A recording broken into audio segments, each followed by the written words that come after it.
Today's topic, we're going to talk about this thing called belly fat. And we know that belly fat is oftentimes toxic fat because it's around the organs. And when belly fat gets into the organs, it can create significant compromise. Well, it can, and we've spent probably hours and really decades talking about this accumulation of belly fat. And I think giving people some real tips on how to reduce that is critical. And it is something that can be reduced. And as we age, the tendency to have it more accumulated and harder to get off the body is common. So, no matter where you are in the aging process, um, there's some steps here that's going to work for you. If you're not a person who has belly fat, these steps will help you prevent it as well. Well, and just because you don't look like you have belly fat, you might want to get on what we call a body Mhm. composition analysis machine so that you can actually see how much fat you have and if it's in your Yep. organs, because we've seen very, very skinny people actually have visceral fat. That's surprising when we evaluate them through body composition analysis. Yeah, and just so people know that the ideal body fat percentage for ladies is between probably 18 and 26%. That'd be a good general rule. The older you are, of course, upper end of that. Men, somewhere between 10 and 16 or 17 is not a bad thing. Older you are, upper end, younger you are, lower end. So, one of the most important things that we can do to optimize body composition is dietary or nutritional. I hate to use the word diet I because know. the first three letters of the word diet are Hi. Yeah, yeah, yeah. DIE. And we want people to have long term behavioral change and have a relationship with food and enjoy it.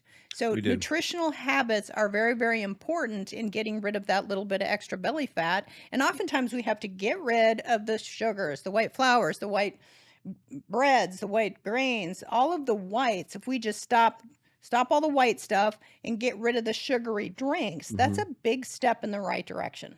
It is, and if people just do that right there, is it perfect? No, but is it a step in the right direction? Yes, and so there you go. Tip number one is to reduce all the sugary drinks and then the white things like the white rices and the white potatoes and all that kind of stuff. What about when should we stop eating at night? Probably give yourself at minimum a two or greater gap between the time you eat your last meal and take your last bite and the time you lie down. The worst thing to do for people, if they want to gain belly fat, would be to eat late, lie down immediately. Don't do that. The ideal thing to do is stop eating your last meal, take your last bite 2 hours or more before you lie down. Yeah, that's a really good point. You said 2 hours or more. If you're going down to sleep on a full stomach, that is a stressor, and Totally. your body is really not cleaning itself during the night like it should, so it's under stress during the night. And another way to get rid of that extra belly fat is to monitor or keep a finger on the pulse of your cortisol levels. Now, Yeah. people are going, "Well, what are cortisol levels?" Can you give us some tips on cortisol? Well, yeah, when you have an emotion or a thought of fear, anxiety, that's going to immediately produce cortisol.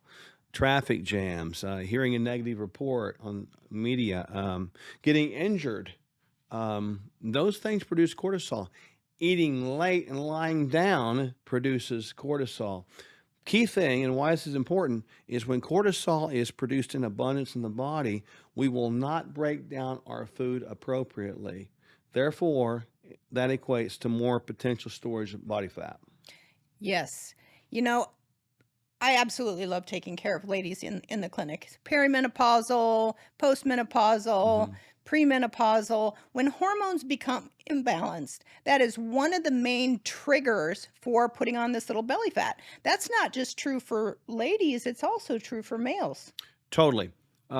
There is a ton of scenarios today where men are becoming lower production of testosterone earlier in life. I suppose it's probably because of diet and toxins and stress and lack of sleep and stuff like that.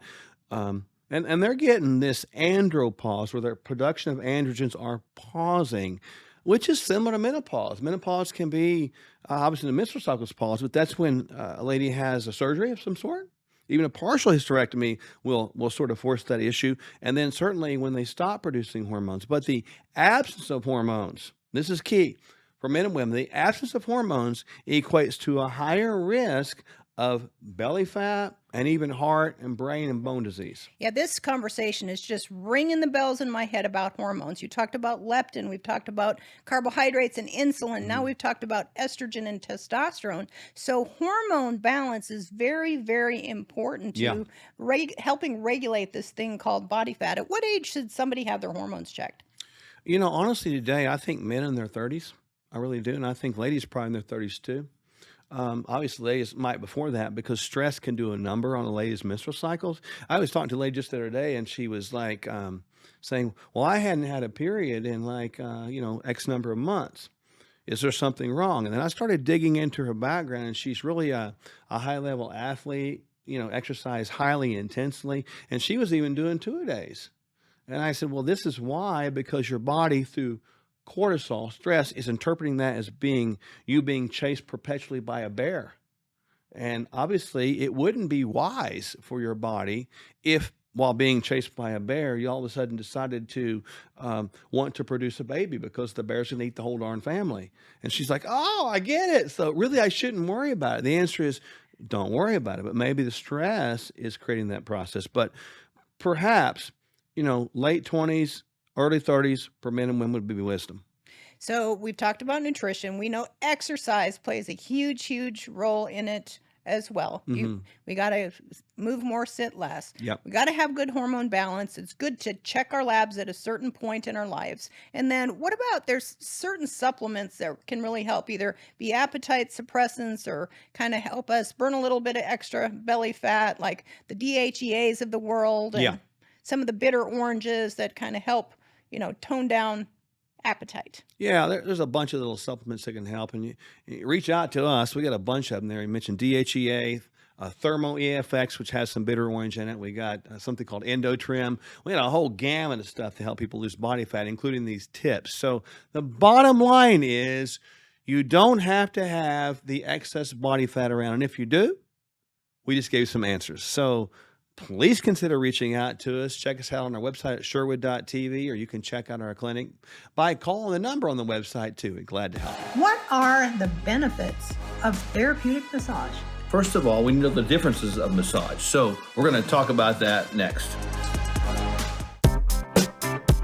And when you navigate through these economies with people, here's what happens.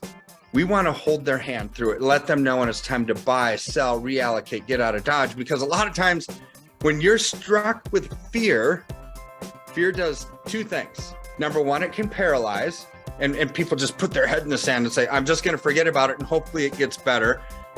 Or it causes you to make a wrong decision.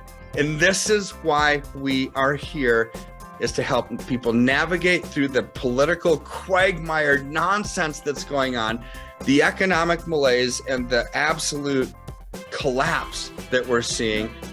And when our freedoms are eroding, our political freedoms, our economic freedoms, our personal freedoms, our religious freedoms, our health freedoms, they're all tied together. But you know what doesn't need to erode with that? Our finances. KirkElliottPhD.com/Sherwood. There's a lot of talk these days about human enhancement. Terms like biohacking, bioharmonizing, biosynergizing, stacking, resilience, and anti-fragility. In our clinic, the Functional Medical Institute, we've been helping people of all shapes, sizes, and backgrounds improve their quality of their physiology and maximize their lives. So you can follow the latest fads and gimmicks and maybe find some things that work for you. Or you can add Kingdom Fuel to your daily regimen right now. It's the simple start to a transformed life. Our unique meal shakes are balanced, low glycemic, rich in fiber with 20 grams of clean protein, essential vitamins and minerals, healthy fats, and organic fruits and vegetables. Kingdom Fuel is vegan with a complete amino acid profile. No gimmicks, just proven results. Start today at Sherwood.tv/fuel.